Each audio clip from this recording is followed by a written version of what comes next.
In the present case, dealing with a projectile 9 feet in diameter and 15 feet long, it became necessary to bring the moon within an apparent distance of 5 miles at most, and for that purpose to establish a magnifying power of 48,000 times.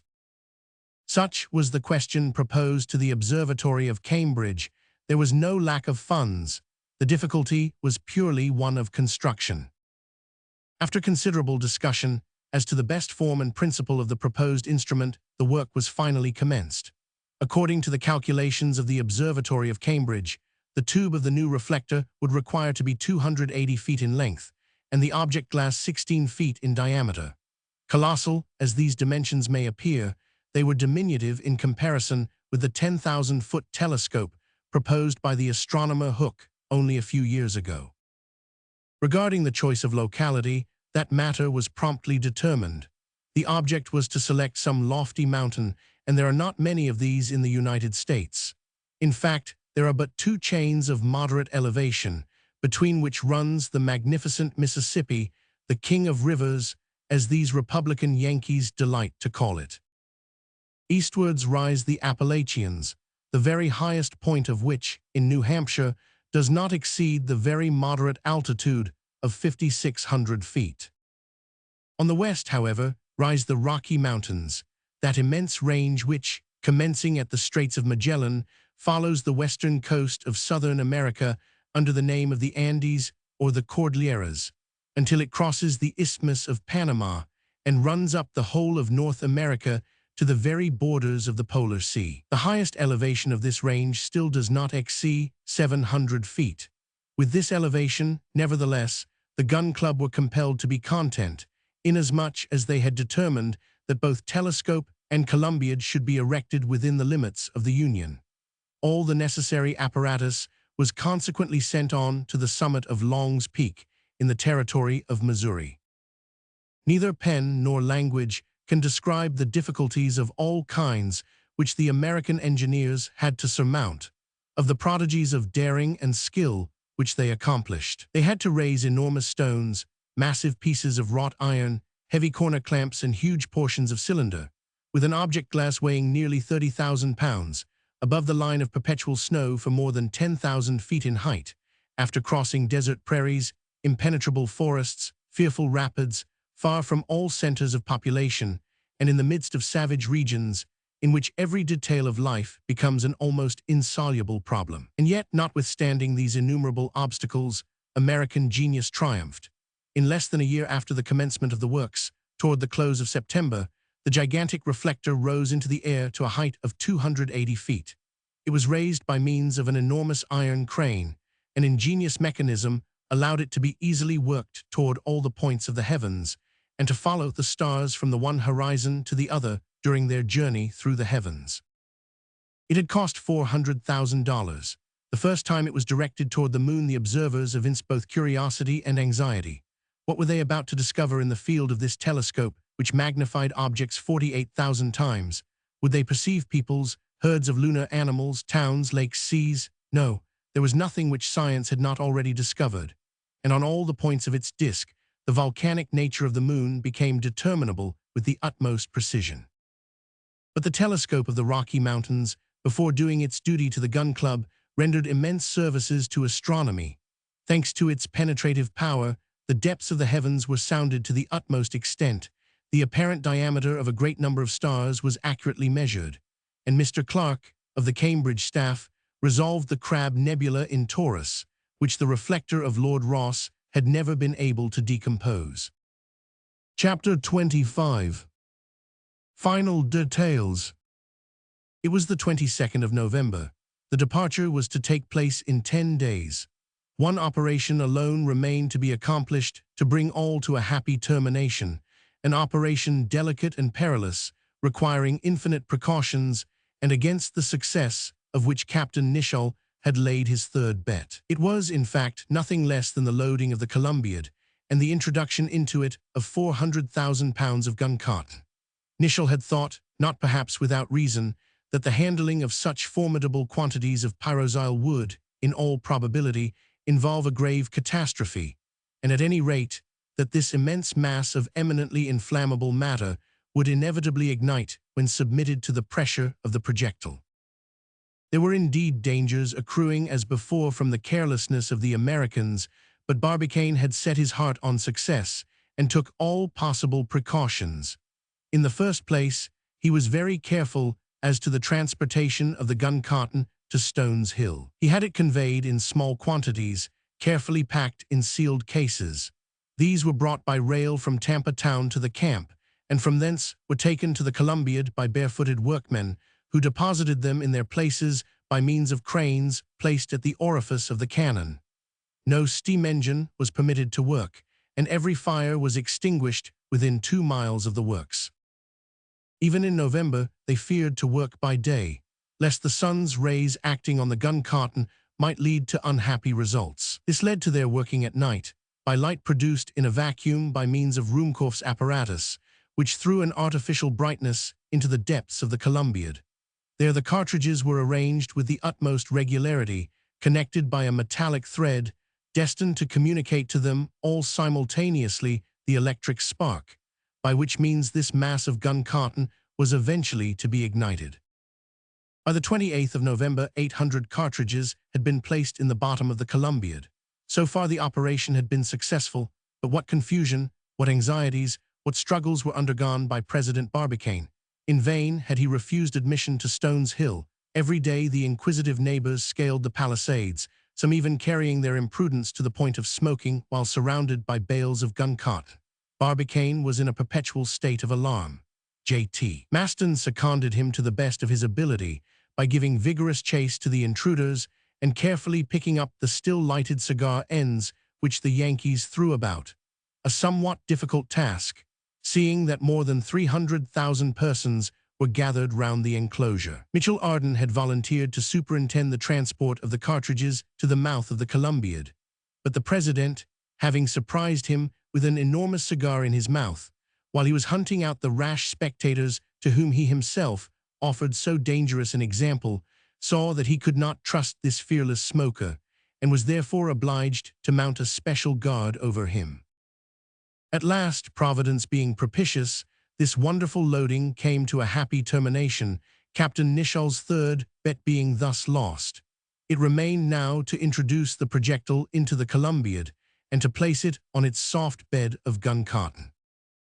But before doing this, all those things necessary for the journey had to be carefully arranged in the projectile vehicle.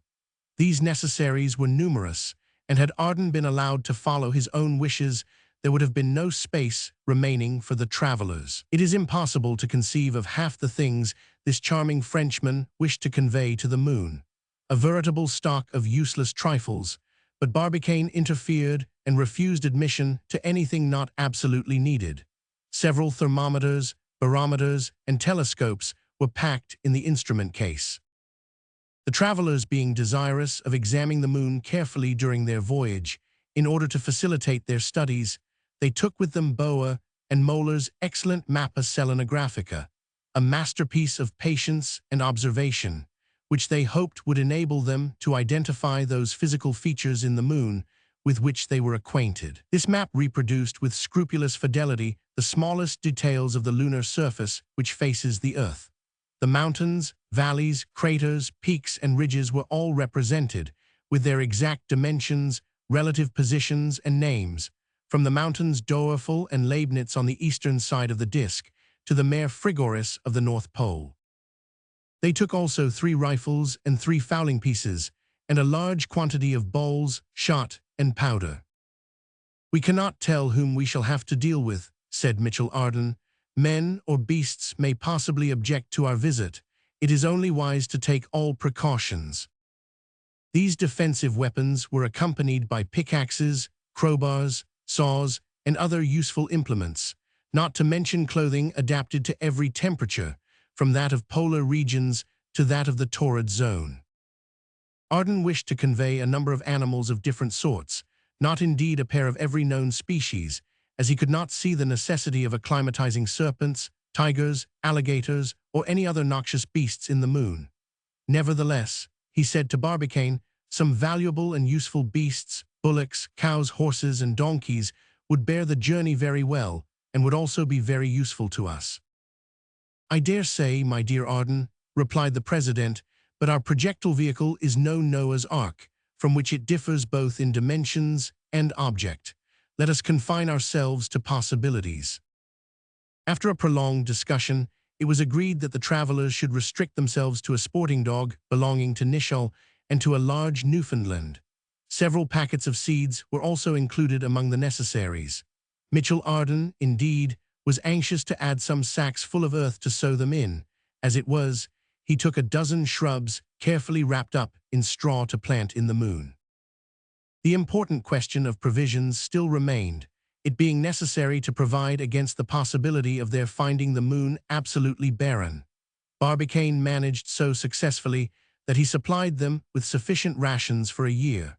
These consisted of preserved meats and vegetables, reduced by strong hydraulic pressure to the smallest possible dimensions. They were also supplied with brandy and took water enough for 2 months, being confident from astronomical observations that there was no lack of water on the moon's surface. As to provisions, doubtless the inhabitants of the earth would find nourishment somewhere in the moon. Arden never questioned this. Indeed, had he done so, he would never have undertaken the journey. Besides, he said one day to his friends, we shall not be completely abandoned by our terrestrial friends. They will take care not to forget us. No, indeed, replied J.T. Maston. Nothing would be simpler, replied Arden. The Columbiad will be always there. Well, whenever the moon is in a favorable condition as to the zenith, if not to the perigee, that is to say about once a year, could you not send us a shell packed with provisions, which we might expect on some appointed day? Hurrah, hurrah, cried J.T. Maston. What an ingenious fellow, what a splendid idea. Indeed, my good friends, we shall not forget you. I shall reckon upon you. Then, you see, we shall receive news regularly from the earth, and we shall indeed be stupid if we hit upon no plan for communicating with our good friends here.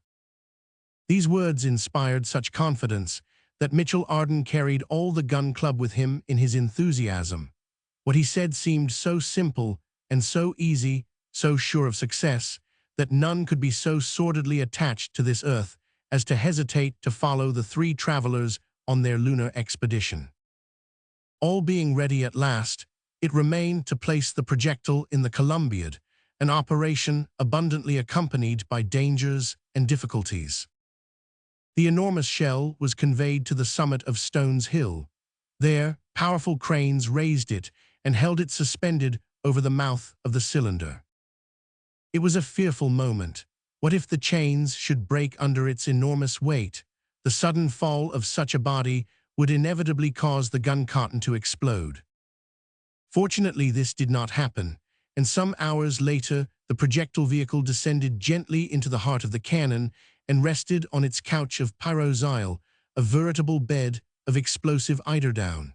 Its pressure had no result, other than the more effectual ramming down of the charge in the Columbiad. I have lost, said the captain, who forthwith paid President Barbicane the sum of $3,000. Barbicane did not wish to accept the money from one of his fellow travelers, but gave way at last before the determination of Nishal, who wished, before leaving the earth, to fulfill all his engagements. Now, said Mitchell Arden, I have only one thing more to wish for you, my brave captain. What is that? Asked Nishal. It is that you may lose your 2 other bets. Then we shall be sure not to be stopped on our journey. Chapter 26. Fire. The 1st of December had arrived, the fatal day, for if the projectile were not discharged that very night at 10:48 p.m., more than 18 years must roll by before the moon would again present herself under the same conditions of zenith and perigee. The weather was magnificent. Despite the approach of winter, the sun shone brightly and bathed in its radiant light that earth which 3 of its denizens were about to abandon for a new world. How many persons lost their rest on the night which preceded this long-expected day? All hearts beat with disquietude, save only the heart of Mitchell Arden. That imperturbable personage came and went with his habitual businesslike air, while nothing whatever denoted that any unusual matter preoccupied his mind. After dawn, an innumerable multitude covered the prairie which extends, as far as the eye can reach, round Stones Hill. Every quarter of an hour the railway brought fresh accessions of sightseers, and according to the statement of the Tampa Town Observer, not less than 5 millions of spectators thronged the soil of Florida. For a whole month previously, the mass of these persons had bivouacked round the enclosure and laid the foundations for a town which was afterward called Arden's Town. The whole plain was covered with huts, cottages, and tents. Every nation under the sun was represented there, and every language might be heard spoken at the same time. It was a perfect Babel reenacted. All the various classes of American society were mingled together in terms of absolute equality. Bankers, farmers, sailors, cotton planters, brokers, merchants, watermen, magistrates, elbowed each other in the most free and easy way. Louisiana Creoles fraternized with farmers from Indiana. Kentucky and Tennessee gentlemen and haughty Virginians conversed with trappers and the half-savages of the lakes and butchers from Cincinnati. Broad-brimmed white hats and Panamas, blue cotton trousers, light-colored stockings, cambric frills were all here displayed, while upon shirt fronts, wristbands, and neckties, upon every finger, even upon the very ears, they wore an assortment of rings, shirt pins, brooches, and trinkets, of which the value only equaled the execrable taste.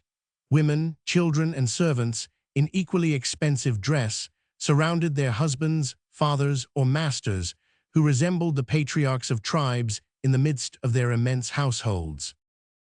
At mealtimes, all fell to work upon the dishes peculiar to the southern states, and consumed with an appetite that threatened speedy exhaustion of the victualling powers of Florida, fricasseed frogs, stuffed monkey, fish chowder, underdone, possum, and raccoon steaks. And as for the liquors which accompanied this indigestible repast, the shouts, the vociferations that resounded through the bars and taverns decorated with glasses, tankards, and bottles of marvelous shape, mortars for pounding sugar, and bundles of straws.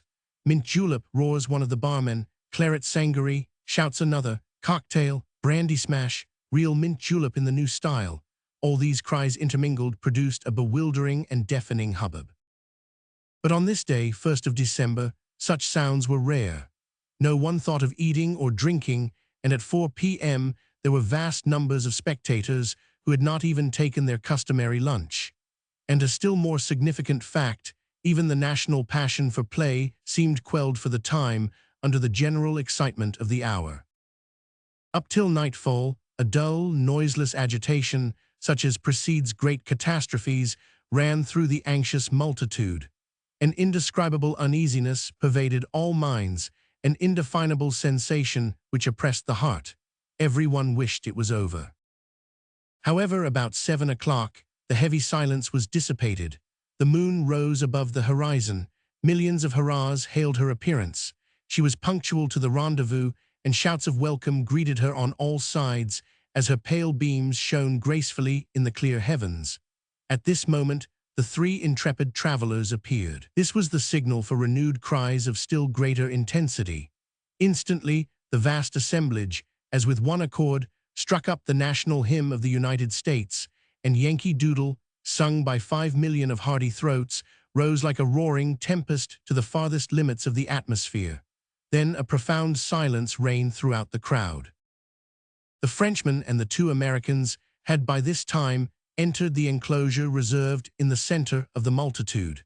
They were accompanied by the members of the Gun Club and by deputations sent from all the European observatories.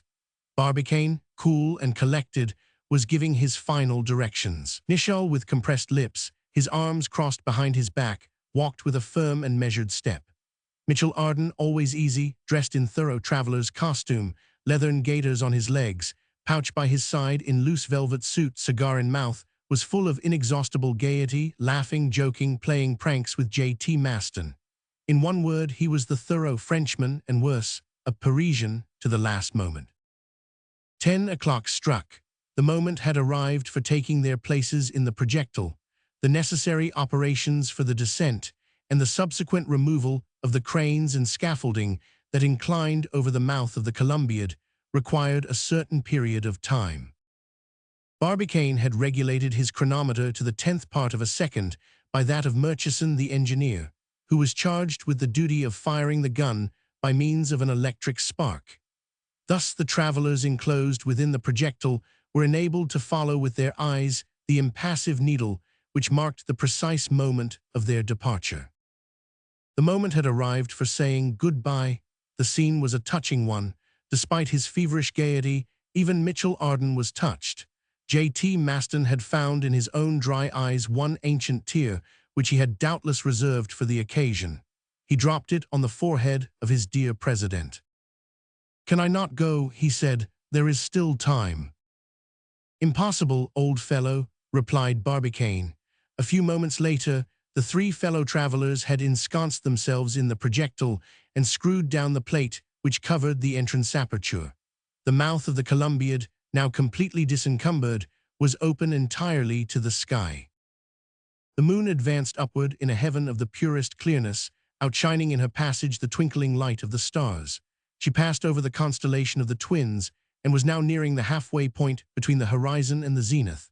A terrible silence weighed upon the entire scene, not a breath of wind upon the earth, not a sound of breathing from the countless chests of the spectators. Their hearts seemed afraid to beat. All eyes were fixed upon the yawning mouth of the Columbiad. Murchison followed with his eye the hand of his chronometer. It wanted scarce 40 seconds to the moment of departure, but each second seemed to last an age. At the 20th, there was a general shudder, as it occurred to the minds of that vast assemblage that the bold travelers shut up within the projectile were also counting those terrible seconds. Some few cries here and there escaped the crowd. 35, 36, 37, 38, 39, 40, fire. Instantly Murchison pressed with his finger the key of the electric battery, restored the current of the fluid, and discharged the spark into the breech of the Columbiad. An appalling unearthly report followed instantly, such as can be compared to nothing whatever known, not even to the roar of thunder or the blast of volcanic explosions. No words can convey the slightest idea of the terrific sound. An immense spout of fire shot up from the bowels of the earth as from a crater. The earth heaved up, and with great difficulty, some few spectators obtained a momentary glimpse of the projectile victoriously cleaving the air in the midst of the fiery vapors. Chapter 27. Foul Weather. At the moment when that pyramid of fire rose to a prodigious height into the air, the glare of flame lit up the whole of Florida, and for a moment day superseded night over a considerable extent of the country. This immense canopy of fire was perceived at a distance of 100 miles out at sea, and more than one ship's captain entered in his log the appearance of this gigantic meteor. The discharge of the Columbiad was accompanied by a perfect earthquake. Florida was shaken to its very depths. The gases of the powder, expanded by heat, forced back the atmospheric strata with tremendous violence, and this artificial hurricane rushed like a waterspout through the air. Not a single spectator remained on his feet. Men, women, children, all lay prostrate like ears of corn under a tempest. There ensued a terrible tumult. A large number of persons were seriously injured. J.T. Maston, who, despite all dictates of prudence, had kept in advance of the mass, was pitched back 120 feet, shooting like a projectile over the heads of his fellow citizens. 300,000 persons remained deaf for a time, and as though struck stupefied. As soon as the first effects were over, the injured, the deaf, and lastly, the crowd in general woke up with frenzied cries. "Hurrah for Arden! Hurrah for Barbicane! Hurrah for Nichal!" rose to the skies. Thousands of persons, noses in air, armed with telescopes and race glasses, were questioning space, forgetting all contusions and emotions in the one idea of watching for the projectile. They looked in vain. It was no longer to be seen, and they were obliged to wait for telegrams from Long's Peak. The director of the Cambridge Observatory was at his post on the Rocky Mountains, and to him, as a skillful and persevering astronomer, all observations had been confided. But an unforeseen phenomenon came in to subject the public impatience to a severe trial. The weather, hitherto so fine, suddenly changed. The sky became heavy with clouds. It could not have been otherwise after the terrible derangement of the atmospheric strata and the dispersion of the enormous quantity of vapor arising from the combustion of 200,000 pounds of pyroxyle. On the morrow, the horizon was covered with clouds, a thick and impenetrable curtain between earth and sky, which unhappily extended as far as the Rocky Mountains. It was a fatality, but since man had chosen so to disturb the atmosphere, he was bound to accept the consequences of his experiment. Supposing now that the experiment had succeeded, the travelers having started on the 1st of December at 10h. 46 p.m. were due on the 4th at 0h. p.m. at their destination, so that up to that time it would have been very difficult after all to have observed, under such conditions, a body so small as the shell. Therefore they waited with what patience they might. From the 4th to the 6th of December inclusive, the weather remaining much the same in America, the great European instruments of Herschel, Ross, and Foucault were constantly directed toward the moon, for the weather was then magnificent, but the comparative weakness of their glasses prevented any trustworthy observations being made. On the 7th the sky seemed to lighten. They were in hopes now, but their hope was of but short duration, and at night again thick clouds hid the starry vault from all eyes. Matters were now becoming serious, when on the 9th the sun reappeared for an instant, as if for the purpose of teasing the Americans. It was received with hisses, and wounded, no doubt, by such a reception, showed itself very sparing of its rays. On the 10th, no change. J.T. Maston went nearly mad, and great fears were entertained regarding the brain of this worthy individual, which had hitherto been so well preserved within his gutta-percha cranium. But on the 11th, one of those inexplicable tempests peculiar to those intertropical regions was let loose in the atmosphere. A terrific east wind swept away the groups of clouds which had been so long gathering, and at night the semi-disk of the orb of night rode majestically amid the soft constellations of the sky. Chapter 28. A New Star. That very night, the startling news so impatiently awaited burst like a thunderbolt over the United States of the Union, and thence, darting across the ocean, ran through all the telegraphic wires of the globe. The projectile had been detected, thanks to the gigantic reflector of Long's Peak. Here is the note received by the director of the Observatory of Cambridge. It contains the scientific conclusion regarding this great experiment of the Gun Club. Long's Peak, December 12, to the officers of the Observatory of Cambridge. The projectile discharged by the Columbiad at Stones Hill has been detected by Messrs. Belfast and J.T. Maston, 12th of December at 8:47 p.m., the moon having entered her last quarter. This projectile has not arrived at its destination. It has passed by the side, but sufficiently near to be retained by the lunar attraction. The rectilinear movement has thus become changed into a circular motion of extreme velocity, and it is now pursuing an elliptical orbit round the moon, of which it has become a true satellite. The elements of this new star we have as yet been unable to determine. We do not yet know the velocity of its passage. The distance which separates it from the surface of the moon may be estimated at about 2833 miles. However, two hypotheses come here into our consideration. At some future time, our observations will be able to determine this point, but till then, the experiment of the Gun Club can have no other result than to have provided our solar system with a new star. J. Belfast. To how many questions did this unexpected denouement give rise? What mysterious results was the future reserving for the investigation of science? At all events, the names of Nicholl, Barbicane, and Mitchell Arden were certain to be immortalized in the annals of astronomy. When the dispatch from Long's Peak had once become known, there was but one universal feeling of surprise and alarm. Was it possible to go to the aid of these bold travelers? No, for they had placed themselves beyond the pale of humanity by crossing the limits imposed by the Creator on his earthly creatures. They had air enough for 2 months, they had victuals enough for 12, but after that, there was only one man who would not admit that the situation was desperate. He alone had confidence, and that was their devoted friend J.T. Maston. Besides, he never let them get out of sight. His home was henceforth the post at Long's Peak, his horizon the mirror of that immense reflector. As soon as the moon rose above the horizon, he immediately caught her in the field of the telescope. He never let her go for an instant out of his sight, and followed her assiduously in her course through the stellar spaces.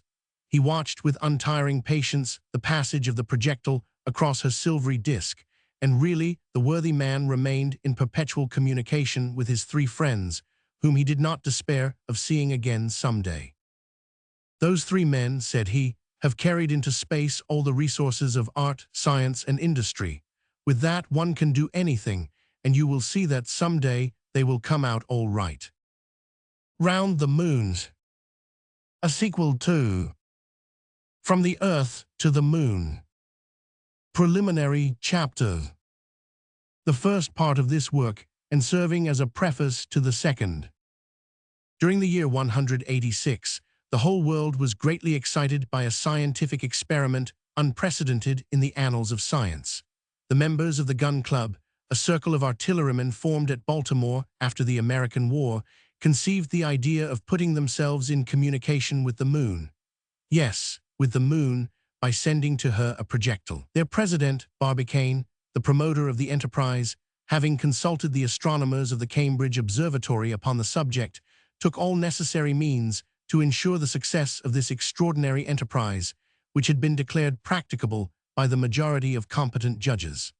After setting on foot a public subscription, which realized nearly L1200000, they began the gigantic work.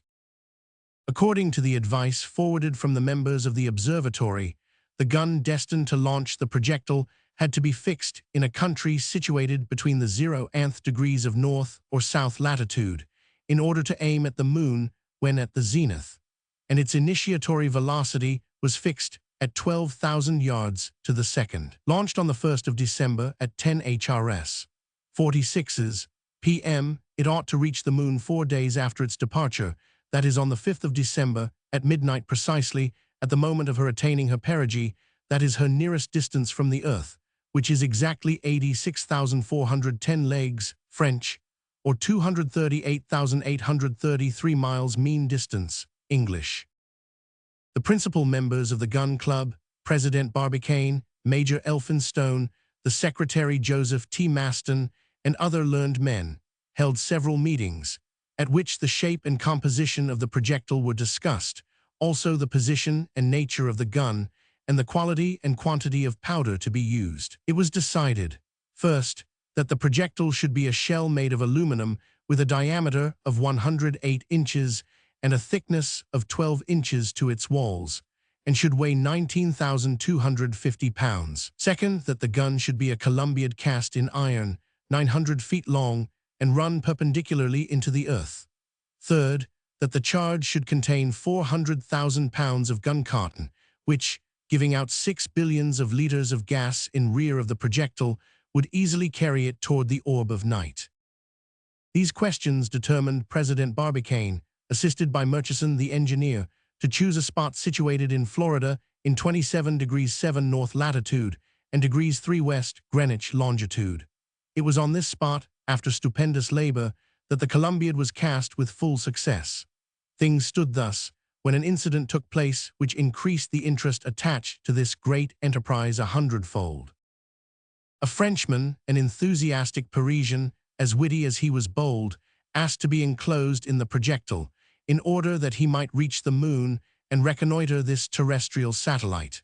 The name of this intrepid adventurer was Mitchell Arden. He landed in America, was received with enthusiasm, held meetings, saw himself carried in triumph, reconciled President Barbicane to his mortal enemy, Captain Nicholl, and, as a token of reconciliation, persuaded them both to start with him in the projectile. The proposition being accepted, the shape of the projectile was slightly altered. It was made of a cylindro-conical form.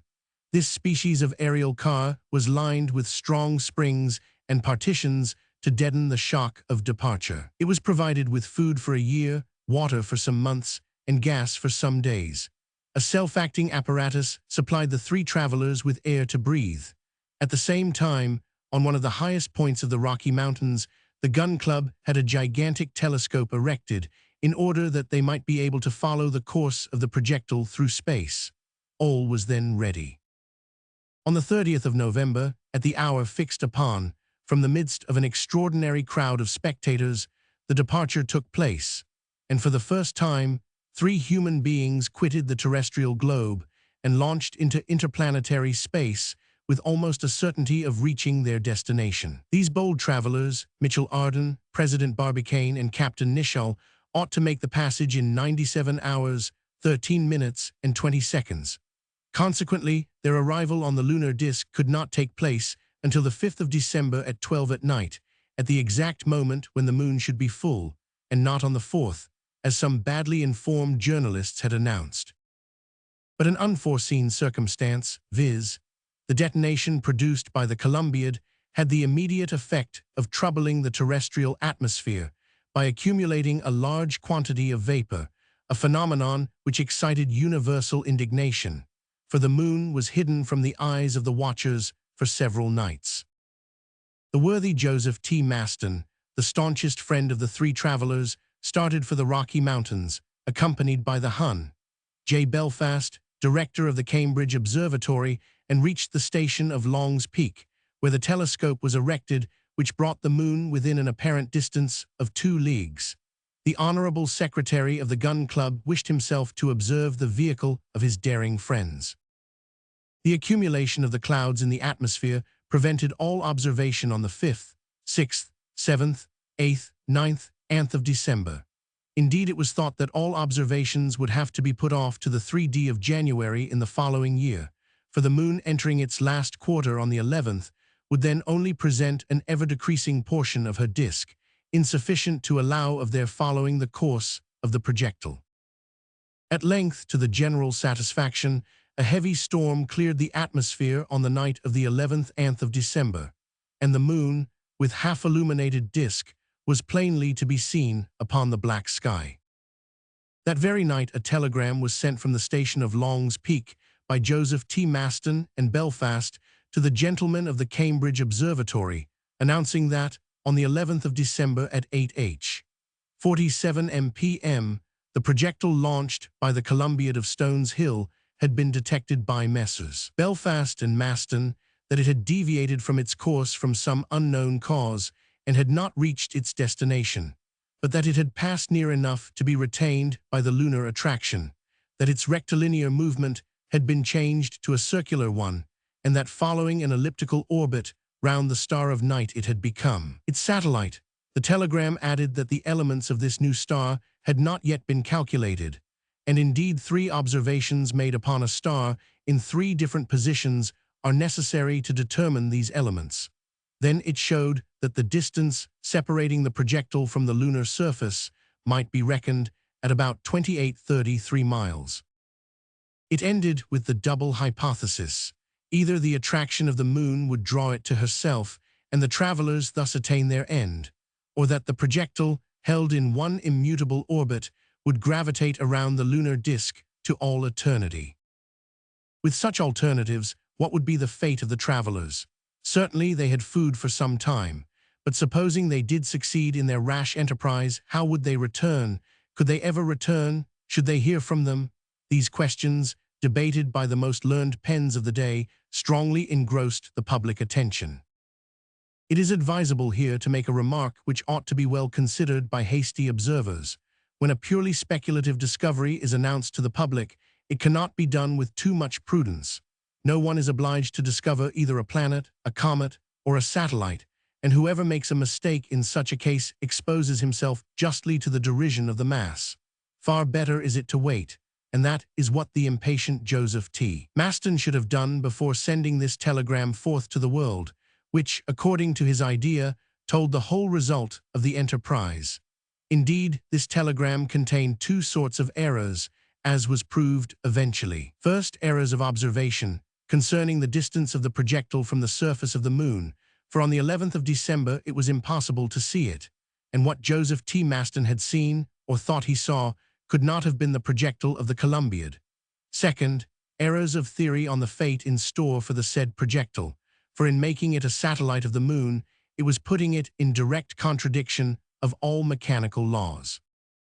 One single hypothesis of the observers of Long's Peak could ever be realized, that which foresaw the case of the travelers, if still alive, uniting their efforts with the lunar attraction to attain the surface of the disk. Now these men, as clever as they were daring, had survived the terrible shock consequent on their departure, and it is their journey in the projectile car which is here related in its most dramatic as well as in its most singular details. This recital will destroy many illusions and surmises, but it will give a true idea of the singular changes in store for such an enterprise. It will bring out the scientific instincts of Barbicane, the industrious resources of Nicholl, and the audacious humor of Mitchell Arden.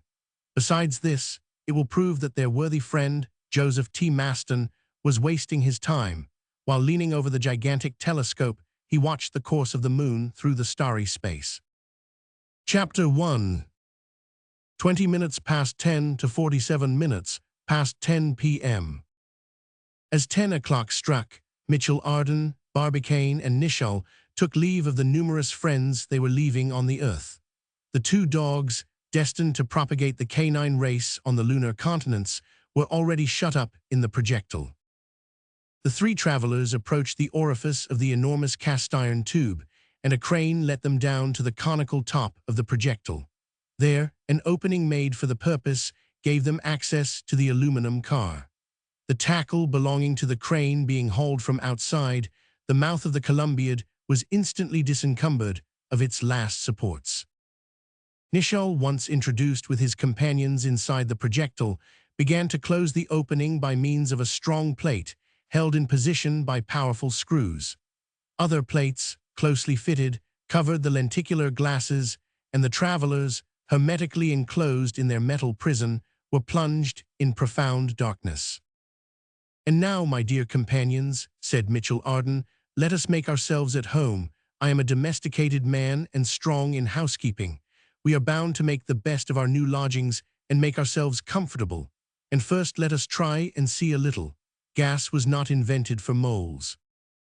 So saying, the thoughtless fellow lit a match by striking it on the sole of his boot, and approached the burner fixed to the receptacle, in which the carbonized hydrogen, stored at high pressure, sufficed for the lighting and warming of the projectile for 144 hours, or 6 days and 6 nights. The gas caught fire, and thus lighted the projectile looked like a comfortable room with thickly padded walls, furnished with a circular divan, and a roof rounded in the shape of a dome. Mitchell Arden examined everything, and declared himself satisfied with his installation.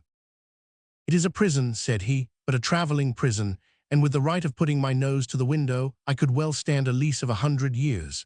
You smile, Barbicane. Have you any arrière-pensée? Do you say to yourself, this prison may be our tomb?